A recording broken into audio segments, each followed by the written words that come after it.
रामायण एक पवित्र ग्रंथ है जो भारत के संस्कृति की पहचान है। रामायण पढ़ लेने से व्यक्ति सत्य और मानवता के पथ पर चलना शुरू कर दे। रामायण की हर एक कहानी जितनी प्रेरणादायी है उतना ही रोचक भी है। रामायण में बताए गए हर एक किरदार प्रभावशाली हैं। हर एक किरदार से जुड़ी कहानी पाठक को प्रेरित करती है और सीख देती है।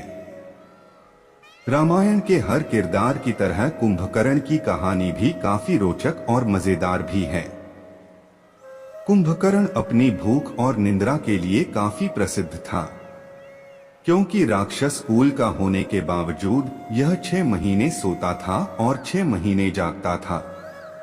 हर कोई जानता है कि कुंभकर्ण बहुत सोता था, लेकिन इसके सोने के पीछे की कहानी क्या है यह शायद बहुत कम लोग जानते हैं। और आज के इस लेख में हम आपको रामायण के कुंभकर्ण की नींद की कहानी बताने वाले हैं कि आखिर किस कारण उसे 6 महीने तक सोने का श्राप मिला। कुंभकर्ण कौन था? कहानी जानने से पहले जानते हैं कि आखिर कौन था कुंभकर्ण। कुंभकर्ण रावण का सबसे छोटा भाई था। रावण के 2 भाई थे, विभीषण और कुंभकर्ण। कुंभकर्ण की माता का नाम कैकसी था, जो राक्षस कुल से थी। वही उसके पिता विश्वी ब्राह्मण कुल के थे। यही कारण था कि रावण और उसके तीनों भाइयों में राक्षस कुल के होने के बावजूद ब्राह्मण का गुण था। रावण राक्षस होने के साथ साथ बहुत बड़ा ज्ञाता पंडित था। कुंभकर्ण भी काफी ज्ञानी और बहादुर थे। हालांकि ये दोनों भाइयों में राक्षस के भी गुण थे, क्योंकि यह दोनों अपने माता के साथ काफी समय बिताया करते थे। लेकिन विभीषण अपने पिता के साथ ज्यादा समय बिताया करते थे, जिसके कारण उनमें राक्षस का गुण बिल्कुल भी नहीं था। यही कारण था कि वह भगवान राम के बहुत बड़े भक्त थे। कुंभकर्ण का जिक्र रामायण में तब होता है जब माता सीता के अपहरण कर लेने के बाद भगवान राम और उनकी वानर सेना के साथ रावण का युद्ध होता है। रावण की विशाल सेना जब भगवान राम की सेनाओं के साथ लड़ने से मृत्यु हो जाती है, तब अंत में रावण अपने भाई कुंभकर्ण की मदद लेने का सोचता है। कुंभकर्ण की निंद्रा की क्या कहानी है? कुंभकर्ण बहुत ही विशालकाय शरीर वाला बुद्धिमान और ताकतवर राक्षस था। इसकी ताकत के सामने तो भगवान इंद्र भी डरते थे। कुंभकर्ण को हमेशा से ही खाने का बहुत शौक था। विशालकाय शरीर होने के कारण वह एक बार में हजारों लाखों लोगों का खाना खा जाता था। उसकी सेना और राज्य के दास खाना जुटाते जुटाते थक जाते थे, लेकिन कुंभकर्ण का मुख समाप्त नहीं होता था। कुंभकर्ण ने सोचा कि यदि भगवान ब्रह्मा की तपस्या करें और उनसे वरदान में स्वर्ग का सिंहासन मांग ले तो जीवन भर उसे पेट भर के खाना खाने को मिलेगा। यह सोच कुंभकर्ण और इसके दोनों भाई रावण और विभीषण भी इसके साथ तपस्या करना शुरू कर देते हैं। भगवान ब्रह्मा का नाम जपते हुए लंबे समय तक तपस्या करते हैं। इधर भगवान इंद्र को भी डर था कि कहीं भगवान ब्रह्मा इनसे प्रसन्न होकर वरदान मांगने को ना कहें, और यदि उन्होंने ऐसा किया तो निश्चित ही कुंभकर्ण स्वर्ग का सिंहासन मांग लेगा। यह डर उन्हें सता रहा था और यही चिंता लेकर भगवान इंद्र मां सरस्वती के पास जाते हैं और अपनी सारी चिंता व्यक्त करते हैं।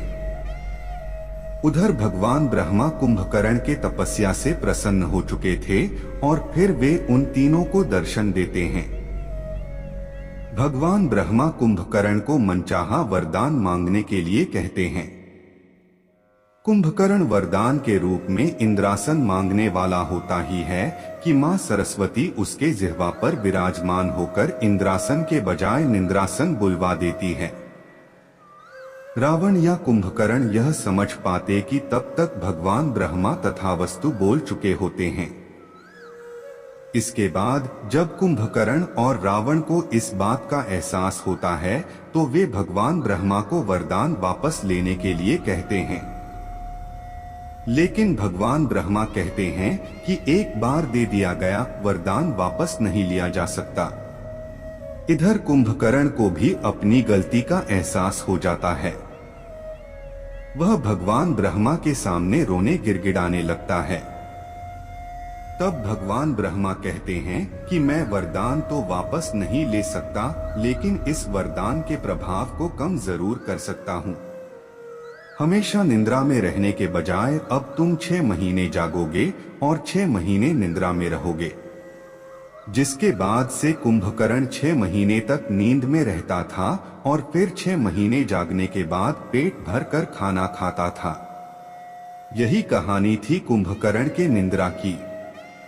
आखिर कैसे रावण की सेना ने कुंभकर्ण को नींद से उठाया। जब रावण की सेना भगवान राम की सेना के सामने हार चुकी थी, तब रावण ने अपने भाई कुंभकर्ण की मदद लेना चाहा। लेकिन उस समय कुंभकर्ण अपने निद्रा अवस्था में था और इतने विशालकाय भाई को गहरी नींद से उठाना बहुत ही कठिन काम था। फिर भी उसने अपने सभी सेनाओं को कुंभकर्ण को उठाने के लिए भेजा। इधर रावण की लाखों सेना भाला, तलवार और सीढ़ी लेकर कुंभकर्ण को जगाने चल पड़ती है। उधर कुंभकर्ण गहरी नींद में सोया हुआ था। सभी सेना उसे जगाने की बहुत कोशिश करती हैं। कुछ लोग सीढ़ी के जरिए उसके पेट पर चढ़कर उछल उछल कर उसे जगाने की कोशिश करते हैं, तो कोई नीचे उसके शरीर पर भाले का वार करके उसे उठाने की कोशिश करते हैं।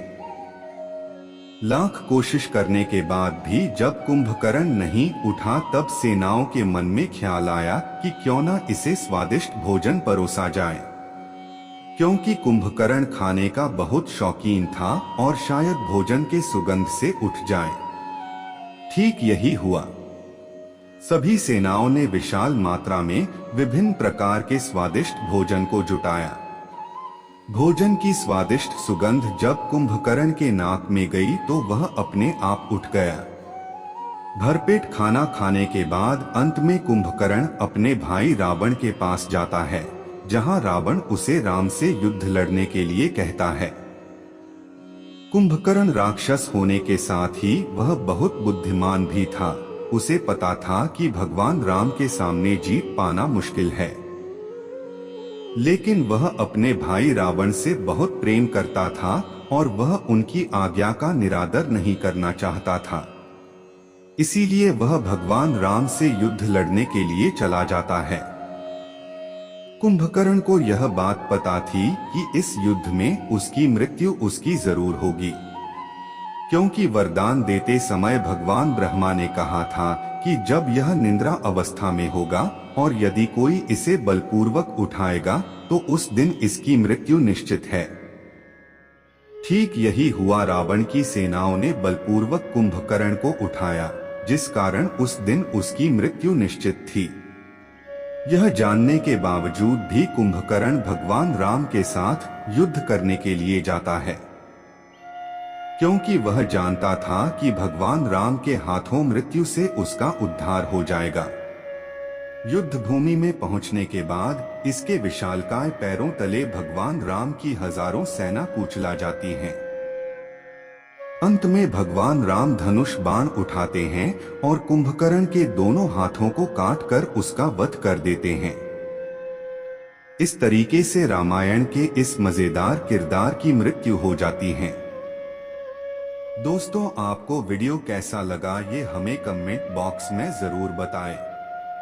अगर आप चैनल पे नए हैं तो सब्सक्राइब करें और बेल आइकॉन पर क्लिक करें ताकि वीडियो डालते ही आप तक नोटिफिकेशन पहुंचे। धन्यवाद।